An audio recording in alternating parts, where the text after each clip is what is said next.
Tenemos una visita muy especial y vamos a hablar de un tema muy pero muy importante y lo trajimos a nuestro doctor de cabecera, el doctor Ernesto Iliovich. Doctor, bienvenido, ¿cómo le va? Bienvenido a Argentina. Gracias. Hice mucho mérito para venir, ¿no? Para venir, sí, no, les hablé a todos, les pedí por favor que alguna vez me inviten, ¿no? No, Mentira, está mintiendo. No tiene agenda. ¿Cómo le va, Doc? Muy bien. Gracias por venir, de verdad. Sí, gracias a ustedes. Bueno, hoy queríamos hablar acerca de un tema que nosotros ya lo tratamos mucho con usted en las ediciones del Noti Central, también lo charlamos vía telefónica, pero ahora vuelve nuevamente a surgir a raíz de lo que pasó con esta deportista tan famosa, ¿no? Y el ACV.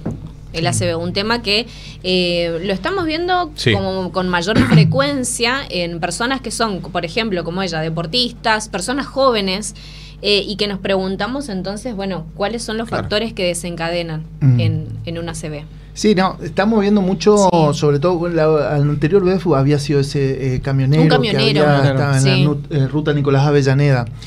Sí, bueno, como siempre hablamos, el cerebro es una cosa increíble, que tiene el 2% del peso del cuerpo, pero tiene 20% irrigación, o sea que a diferencia del resto de los órganos, recibe más sangre, 10 veces más sangre que el resto de los órganos. Entonces un ovillo de sangre que recibe. Entonces las complicaciones vasculares son muy frecuentes. Por eso es frecuente, y bueno, una de las causas de muerte, aparte de los problemas cardíacos, como el infarto, que es una enfermedad vascular, son las enfermedades cerebrovasculares, el popular ACV, que se divide en el derrame cerebral, que es el más grave, pero el más frecuente por lejos es el infarto cerebral, que quiere decir que se tapó una arteria del cerebro. Y en este caso, el de la boxeadora muy conocida y muy deportista, se tapó una arteria del cerebro muy importante porque el compromiso del hemisferio izquierdo, que es el hemisferio más importante del cuerpo, nosotros tenemos un hemisferio derecho y un hemisferio izquierdo que da la electricidad para el lado opuesto del cuerpo. Entonces, si nosotros somos diestro, o sea, derecho, el hemisferio izquierdo es el más importante. O sea, comprometerse el hemisferio izquierdo, se compromete la parte derecha del cuerpo y aparte se compromete el habla, se compromete las funciones neurológicas superiores. O sea que es más grave un compromiso del lado izquierdo que del lado derecho, que es el que tiene esta chica. Bueno, y los problemas vasculares se generan por todo lo que nosotros venimos hablando siempre, todas las noches y los viernes, que son la presión arterial, la grasa, el colesterol, los triglicéridos, el sedentarismo, el estrés, el tabaco, y bueno, algunas sustancias también, como por ejemplo la cocaína, el uso de hormonas también, hormonas para estar usadas para estar más musculosos, como los anabólicos esteroides. Y muchas cosas, también trastorno de la coagulación de la sangre, anticonceptivos y una serie de factores de riesgo que en el caso de la boxeadora desconozco, porque es llamativo esto, pero se ve, nosotros en el hospital vemos asiduamente casos de pacientes jóvenes que tienen accidente cerebrovascular, y ya lo habíamos comentado en el noticiero, se está viendo mucha gente con problemas de drogas, cocaína sobre todo, que están haciendo accidente cerebrovascular isquémico cerebral o infarto de miocardio, ¿no? No es el caso de la boxeadora, desconozco, sí sé que ella está grave y que está luchando por su vida.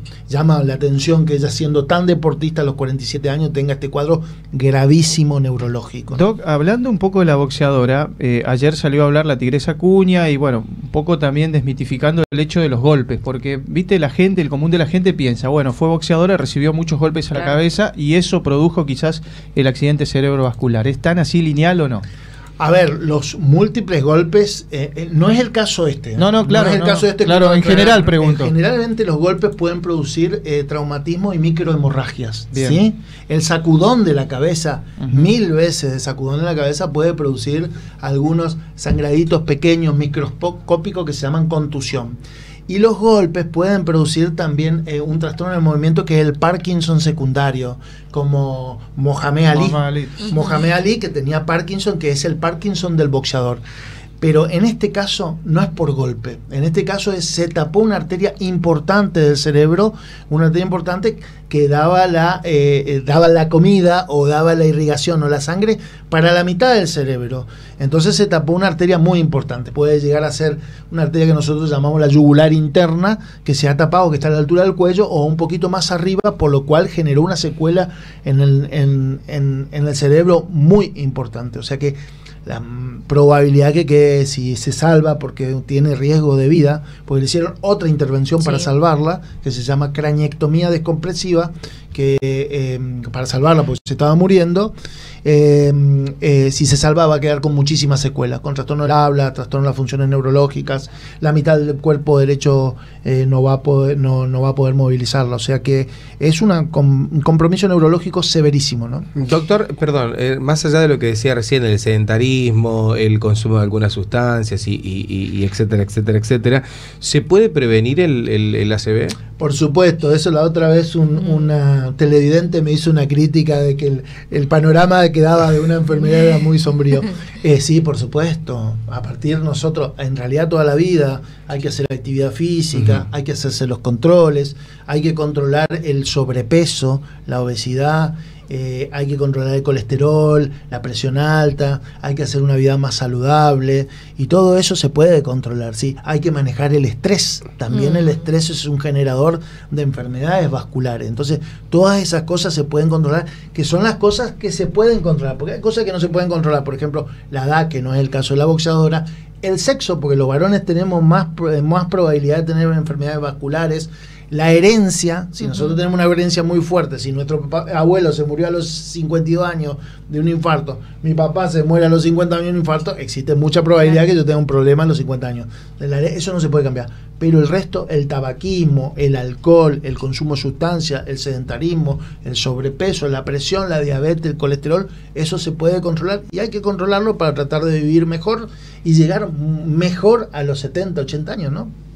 Recién decía, ¿no? Personas jóvenes con ACV, con mayor frecuencia se los está viendo. Tiene algo que ver con tema consumo, ¿no? Y el estrés crónico, que recién también nos refería sobre eso, que a veces en la sociedad en la que vivimos, donde tenemos que hacer múltiples tareas, estamos todo el tiempo ocupados, no nos tomamos ese momento para descansar verdaderamente, que también el descanso es fundamental. Es fundamental. Cuando charlábamos hace un par de semanas sobre la salud cerebral, hablábamos de todas estas cosas, ¿no? El tema del sueño, dormir bien, descansar los fines de semana, relajarse, tiempo para la familia y bueno, y el control de todas estas cositas que estábamos hablando. El tema del estrés, la ansiedad hace que aumente la presión arterial, hace que aumente el bombeo cardíaco, hace que se contraen los vasos sanguíneos, puede ser también un factor de riesgo. O sea que el control de la ansiedad y el estrés es fundamental. Y lo del consumo es preocupante, terrible. Por eso yo vine a hablar de cocaína, que no es mi especialidad, pero teníamos en el hospital algo increíble en mi sala, que es una sala de 45 pacientes, teníamos 6 chicos jóvenes internados con problemas de adicción a cocaína irrecuperables casi, con secuelas neurológicas y secuelas en el corazón. Entonces es algo que por ahí no estamos tomando dimensión de lo que es la adicción a la cocaína, pero es algo preocupante. Y la cocaína lastima los vasos sanguíneos y genera problemas gravísimos, tapa arterias importantes del corazón y del cerebro. Las causas de muerte súbita en pacientes jóvenes, en deportistas, hasta inclusive puede ser por consumo de cocaína. Y también de accidentes cerebrovascular isquémicos. O sea que es severísimo lo que está pasando en toda la Argentina, ¿no? Con la cocaína. ¿Y que existen algún tipo de señales para saber si uno va a sufrir una ACV, que son días previos antes de que esto suceda? Bueno, hay personas que a veces tienen alguna tipo mini ACV. O sea, hay gente que tiene, sobre todo se le paraliza la mitad de la cara o siente una debilidad en el brazo, se llama accidente isquémico transitorio. Eso, si tienen eso, tienen que consultar urgente porque la probabilidad en un 20 o un 30% es que terminen haciendo un accidente cerebrovascular. El ACV no hay manera de prevenirlos Por ahí hay que hacer estudio del corazón, estudio de los vasos sanguíneos del cuello, que es lo que le dan de comer lo que le da de comer al cerebro son los vasos sanguíneos. Nosotros acá tenemos dos arterias que son las carótidas, que llevan el 80% de la sangre a todo el cerebro. Y ahí es donde se acumula mucha tensión. Se acumula mucha tensión y aparte son lugares donde se pueden tapar por arteriosclerosis, porque todas estas cositas que yo le dije, presión, colesterol, diabetes, estrés, tabaquismo, genera que las arterias se tapen y se forma algo que se llama arteriosclerosis. Eso tapa las arterias y eso hace que el cerebro no tenga la suficiente irrigación.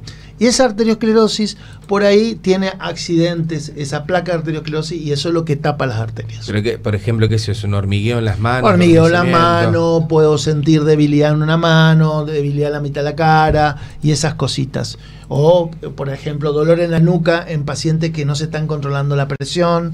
Y bueno, la presión...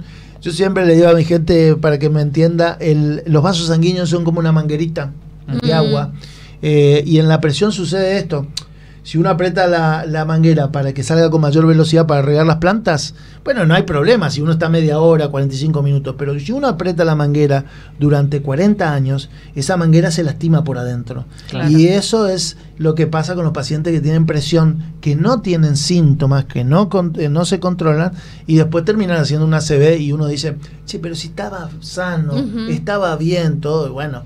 pero tenía los vasos sanguíneos tapados porque no se controlaba la presión, no se controlaba el colesterol, los triglicéridos. Pero a ver, por ejemplo, si yo me controlo eso, empiezo a tener esos síntomas, qué sé yo, me controlo, ¿puedo evitar el ACV? Si yo detecto que tenés una arteria tapada, bueno, te la puedo mandar así, hablando a grosso modo y al chamamé, te la puedo mandar a destapar. Si es una arteria, por ejemplo, una carótida, te la puedo mandar a destapar. Si yo veo que vos tenés presión alta, te puedo tratar la presión para que la sangre circule con menor velocidad. Si yo veo que tenés el colesterol por las nubes, que es lo que tapa las arterias, te digo, bueno, te sugiero que comas determinado tipo de cosas, que baje de peso y que controlar la presión. Y así sucesivamente, va controlando los factores de riesgo. O sea, Doc, que alguien que tuvo un ACV está propenso a sufrir otro ACV. Por supuesto. Sí, porque las enfermedades de los vasos sanguíneos no es de un sector del vaso sanguíneo, es una enfermedad generalizada. Es más, te voy a decir una cosa, si alguien tuvo un accidente cerebrovascular, un ACV isquémico, que acordate que hemorrágico cuando se rompe una arteria, e isquémico cuando se tapa, tienen más probabilidad de tener un infarto cardíaco, porque el mecanismo es el mismo y los vasos sanguíneos están enfermos. Por eso es muy importante controlar todos los factores de riesgo, por eso es importante caminar, como decimos siempre, por eso es importante tener una vida saludable, controlarse y todo eso, para evitar esto. Por eso es importante, si uno consume, tratar de consultar, porque en realidad lo que está haciendo la cocaína es impresionante, a nivel físico, a nivel psicológico y a nivel neurológico, ¿no? Cuando alguien sufre una ACV, ¿qué es lo que hay que hacer inmediatamente? Bueno, lo que uno ve en un paciente ACV con accidentes cerebrovasculares es que en realidad que la mitad de la cara se desvía, o sea, tiene compromiso la cara, puede tener uno de los dos brazos, del lado derecho o del lado izquierdo, que no se moviliza, y el otro puede estar con trastorno del sensorio y trastorno del habla, sobre todo si es una ACV del lado derecho. Entonces, si uno tiene la cara de un poco de vida, que no puede pronunciar las palabras y tiene una debilidad en un cuerpo, hay que ir urgente al hospital o a un centro cardiológico para que se haga tratamiento, controlar la presión arterial, controlar la diabetes y ver si se puede destapar esa arteria. Se llaman unidades stroke, que son unidades que se encargan de destapar las arterias si se ha tapado, ¿no? Eso inmediatamente. Eso inmediatamente, porque el tiempo es fundamental. Se tiene que ser a los primeros 90 minutos, porque una vez que una arteria se tapa y las neuronas sufren y se mueren, ya no hay manera de revertir ese daño. Y ahí no existe una atención primaria, ¿viste? Como doctor, como el RCP, digamos, no existe una atención primaria hasta llegar al centro asistencial. No, hay que llevarlo, porque hay que detectar, hay que hacer un estudio, una tomografía para ver que no haya un sangrado. Se hace el diagnóstico con tomografía de un sangrado o que una arteria esté tapada, y si se detecta que una arteria está tapada, directamente se pasan medicamentos que son para destapar, o se hace algo que se llama un cateterismo, se entra por los vasos sanguíneos, se busca el lugar donde está tapado y se destapa como la cañería, como el plomero. Claro, bueno, a tener en cuenta todo eso, ¿no? Y hacerse... A cuidarse. ¿Cada cuánto me tengo que hacer los controles? Bueno, depende de la edad, depende si tenés alguna enfermedad, depende de todo eso. Si son mayor de 50 años, una vez por año, y bueno, ir controlando, pero eso se puede achicar si tenemos factores de riesgo. Si tenés presión alta, bueno, es más ácido el control. Si tenemos diabetes, el control de determinada manera, y se va orientando. Si se va orientando la consulta, y yo como clínico, que no soy especialista, voy derivando o sugiriendo que consulten. Por ejemplo, si alguien está muy ansioso, no puede dormir, está todo el día corriendo y tiene hipertensión arterial, bueno, le voy a sugerir algunos tips para que viva un poquito mejor, consultar a un psicólogo y bueno, y que haga alguna actividad física determinada para el perfil personal, porque eso también hacemos nosotros, para el perfil de persona que tiene cada uno. Para algunos que se matan en el gimnasio, que corren, que no, bueno, capaz que no es para vos eso. Eso es perfecto lo que decís, claro. Mucha gente viene con esto, doctor, pero yo no puedo dormir, ando a las corridas, trabajo 12 horas, que qué sé yo, que sé cuándo. Bueno, ¿qué actividad física haces? Y hago CrossFit. Claro. No, claro, entonces ahí le decís, bueno, seguí haciendo CrossFit si te gusta, sí, qué sé yo, pero hagamos algo que te relaje, hagamos un poquito de meditación, hagamos un poquito de yoga para relajar, oxigenar y tranquilizar. Que se relaje y que disfrute de los tiempos libres, de la familia, de tomar unos mates, de charlar con los amigos. Por eso, Doc, también siempre es bueno. Tenemos mucha gente en los gimnasios, que es saludable, y poca gente en los consultorios previo o durante cuando van al gimnasio. Entonces, viste, no se hacen controles. Y claro, y además, por ejemplo, está de moda algo. Está de moda hacer CrossFit, entonces todos hacemos CrossFit. Claro, pero capaz que no es para nosotros. Y quizás no es para vos y te estás lastimando, y menos si lo haces sin un profesor o un personal trainer que te pueda acompañar, sin un médico que te pueda decir, no, estás lastimando tus huesos, tus rodillas, o no es el peso que vos tenés que levantar. Además, creo yo lo ideal, Doc, es que antes de ir al gimnasio, hacerse los chequeos. Por supuesto, porque uno no sabe si tiene problemas cardíacos, tiene problemas vasculares. Antes de iniciar una actividad física es muy importante eso. Mientras se haga actividad física, obviamente, como dice, controlada, para evitar lastimarse, es ideal. Sería bueno que haya un equilibrio entre la actividad física encerrada y a las apuradas hacer 1 hora, entre la actividad física esa y la caminata en una plaza, en un paseo, o algo, porque de eso se trata. Viste que cuando hablamos nosotros decimos, la salud no es la enfermedad, sino el equilibrio entre lo físico, lo psicológico y lo social. Entonces, tratar de también apuntar a eso, porque también de eso depende de las enfermedades vasculares, no únicamente lo físico. Tal cual. Doctor, muchísimas gracias. Bueno, bien clarito como siempre. Bueno, gracias por invitarme. No sé cuánto tiempo voy a tardar en volver, cuánto mérito voy a tener que hacer para volver, pero gracias por invitarme. No, si es por nosotros lo tenemos todas las semanas, olvídate. El doctor Iliovich hablando hoy en este caso del ACV, esto tan importante y que se conoce muchísimos casos en los últimos tiempos sobre todo.